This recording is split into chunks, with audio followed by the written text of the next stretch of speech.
outside is held in the soft, velvet embrace of a deep and silent night. And as you settle into the warmth of your blankets, imagine a small stone apothecary shop nestled in a quiet village where the air is perfectly still and cool. Inside the workshop, the air is thick with the comforting, heavy scent of dried chamomile, sweet honey, and the faint, earthy aroma of wood smoke that lingers in the high rafters like a soft, invisible blanket. A single, small candle casts a dim, rhythmic orange glow across the rows of glass jars and the smooth wooden tables, creating a sanctuary that is perfectly safe, perfectly warm, and entirely peaceful. You are invited now to let your own breath slow down, to match the steady, quiet pulse of the room, and to drift away into the gentle, repetitive motions of a day built of healing leaves and soft, golden light.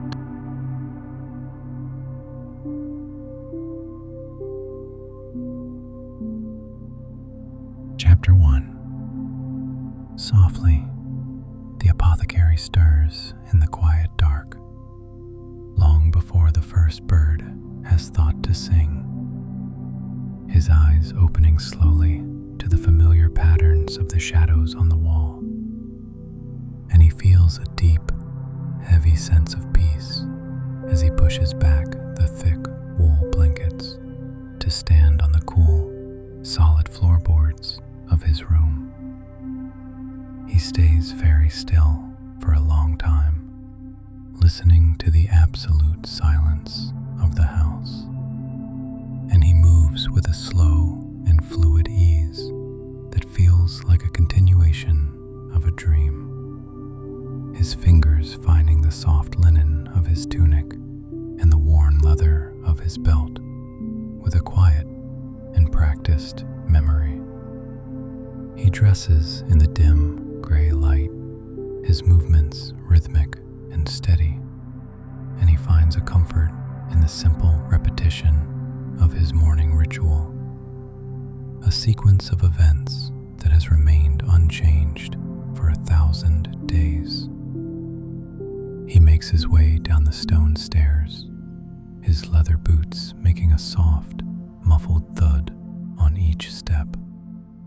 And as he enters the shop, the air greets him with a faint, sweet whisper of the flowers and resins that live there. The room is cool and smells of the damp earth and the ancient stone. But it soon begins to warm as he strikes a small flint, watching the tiny sparks dance for a brief moment before the wick of a single candle catches the flame. A soft, golden circle of light begins to bloom around him, pushing back the dark with a kind and steady glow. And he watches the flame for a long minute, his own breathing slowing down to match the slow, rhythmic pulse of the fire. He begins his first task of the morning, which is the slow and methodical preparation of the ceramic bowls and the glass jars, each one a small and delicate vessel that has been cleaned with care and waits to be filled.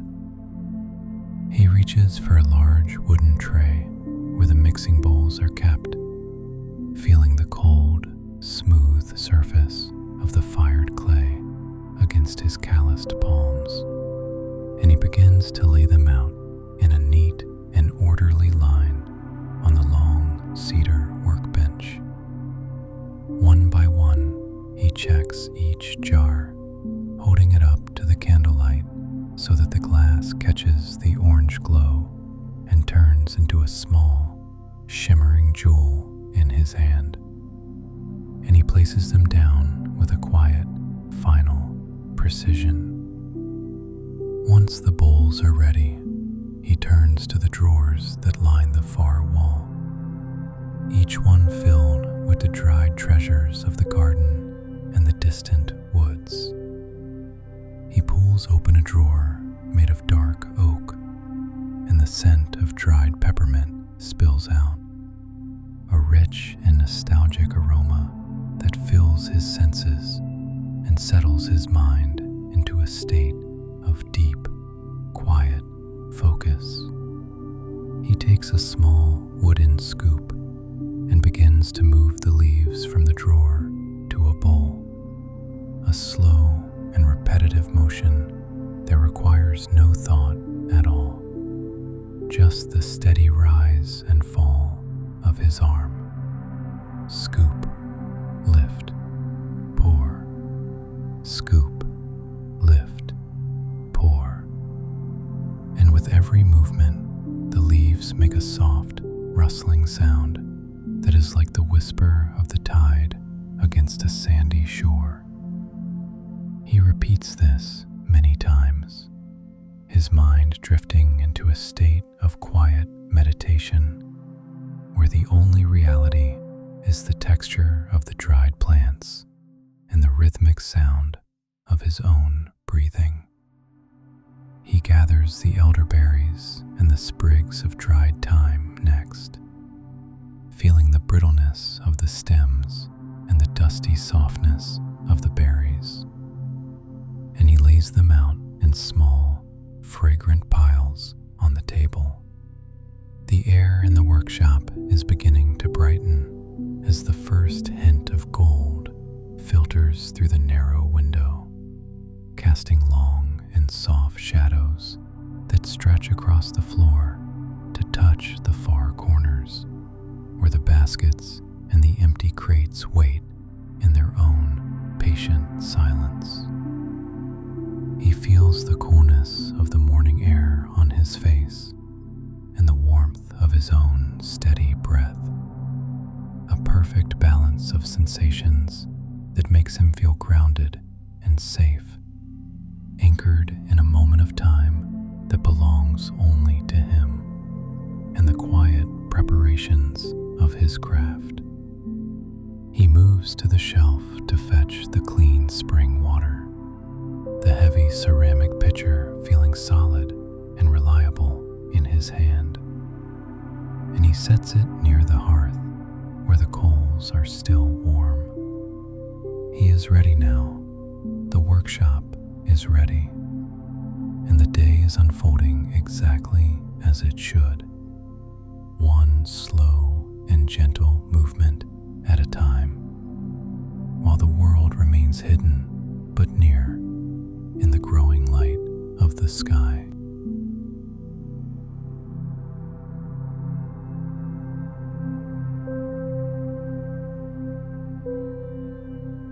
Chapter 2.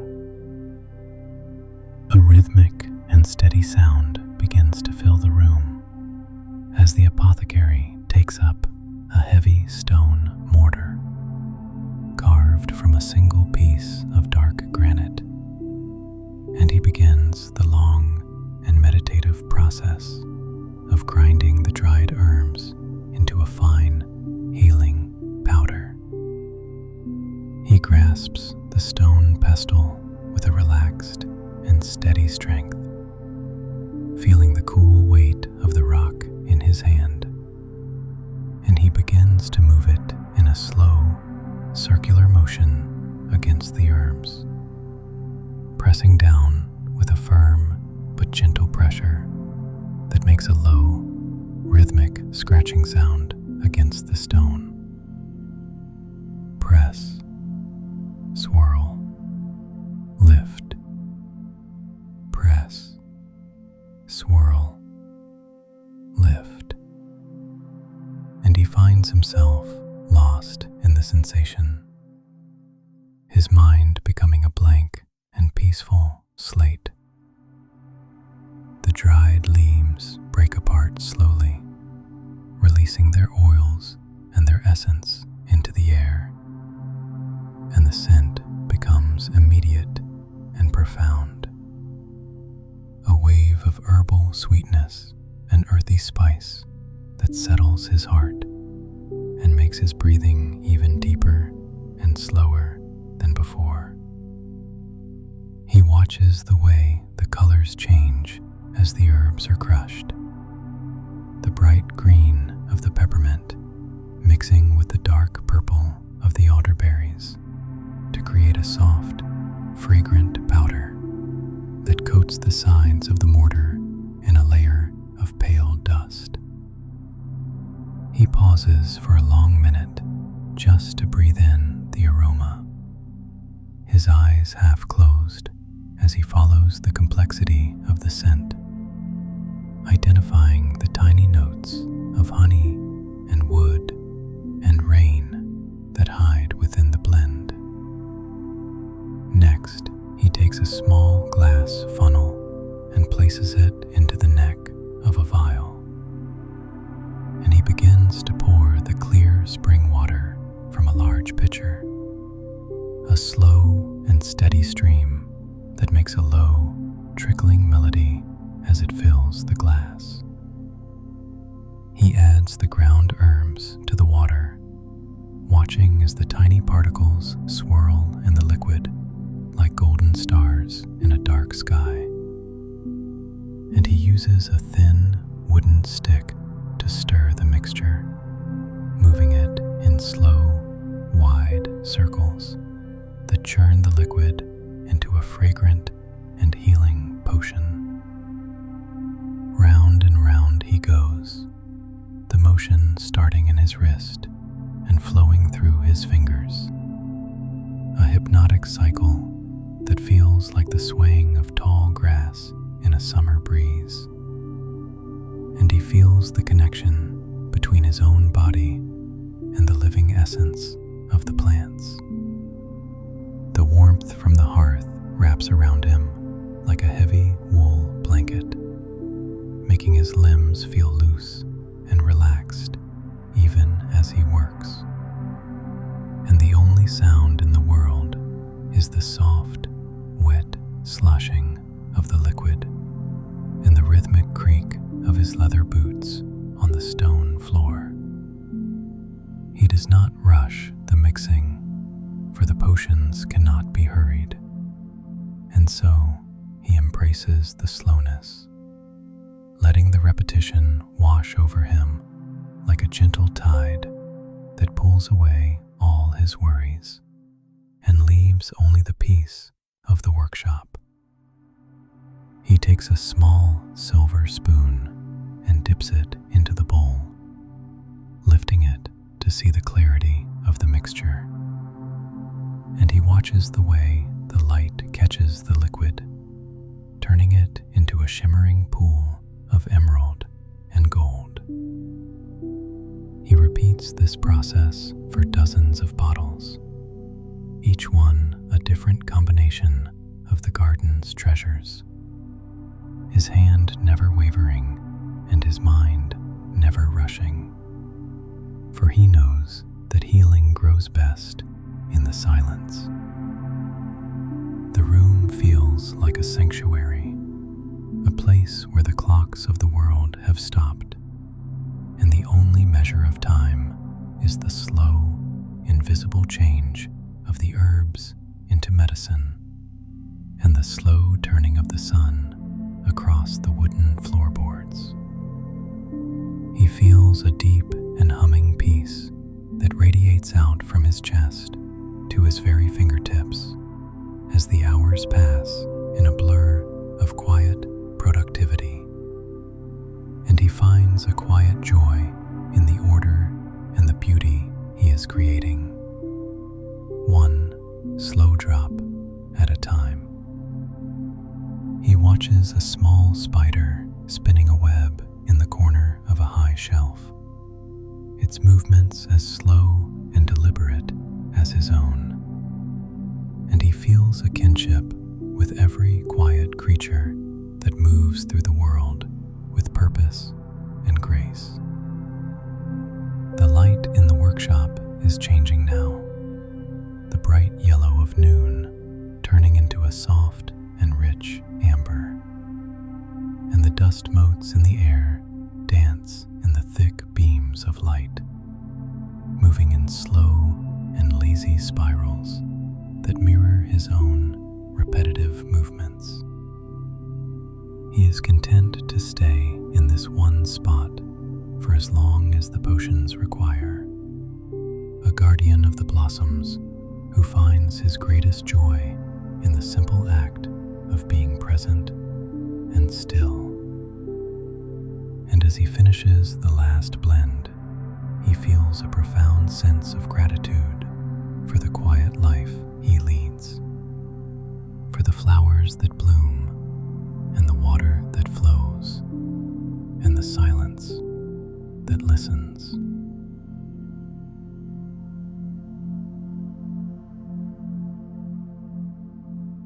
Chapter 3.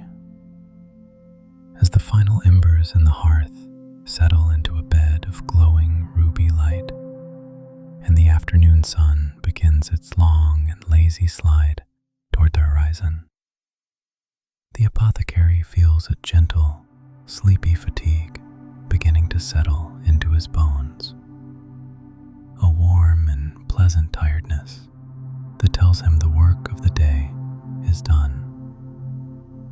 He begins the final, quiet tasks of the evening with a body that feels heavy and pleasantly relaxed, moving through the workshop one last time to gather his jars and return them to their proper places on the high stone shelves.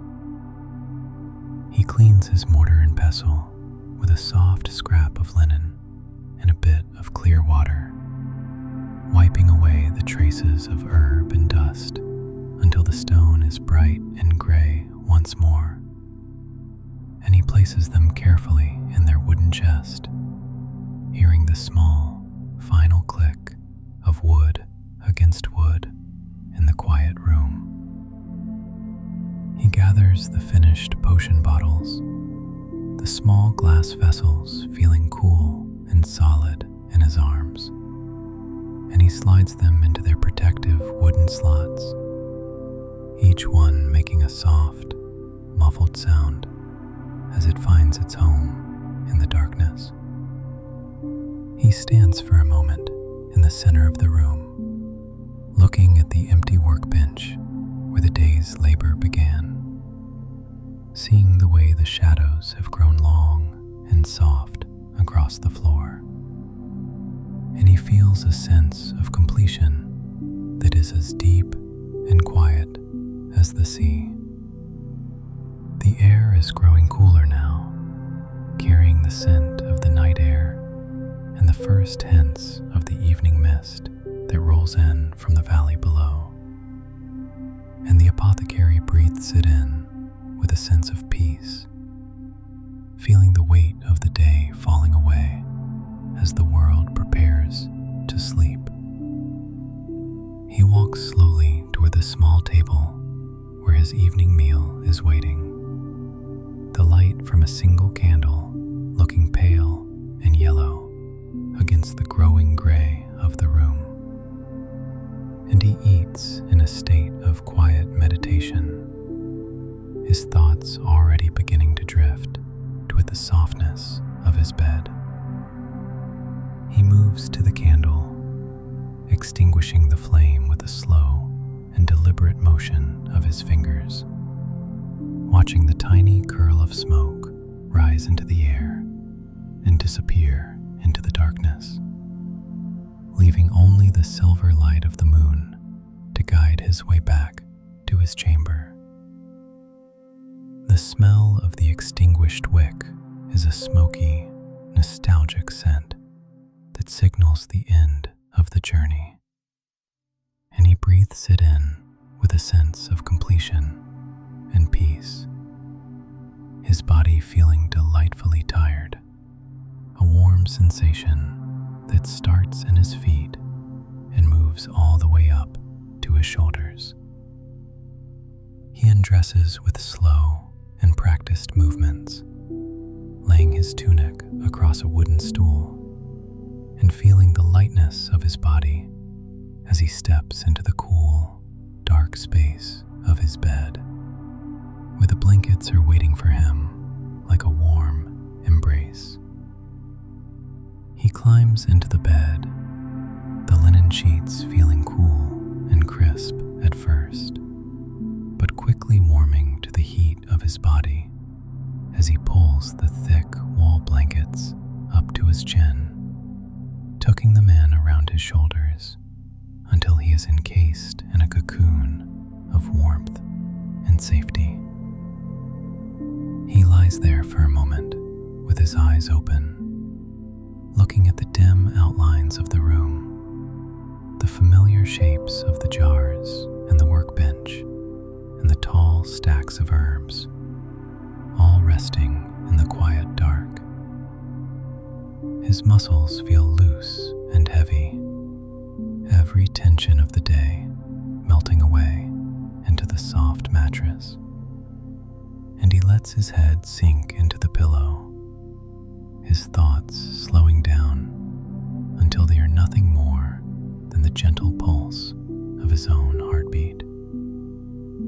The silence of the workshop is total, a deep and liquid quiet that fills his ears and his heart.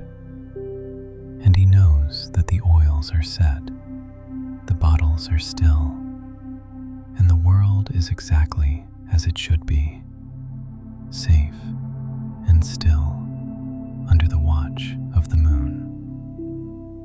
He closes his eyes and breathes in the faint scent of chamomile that lingers on his fingers. And as the house settles around him with a final, gentle sigh, he drifts off into a sleep that is as deep and nourishing as the scents he has spent his day blending.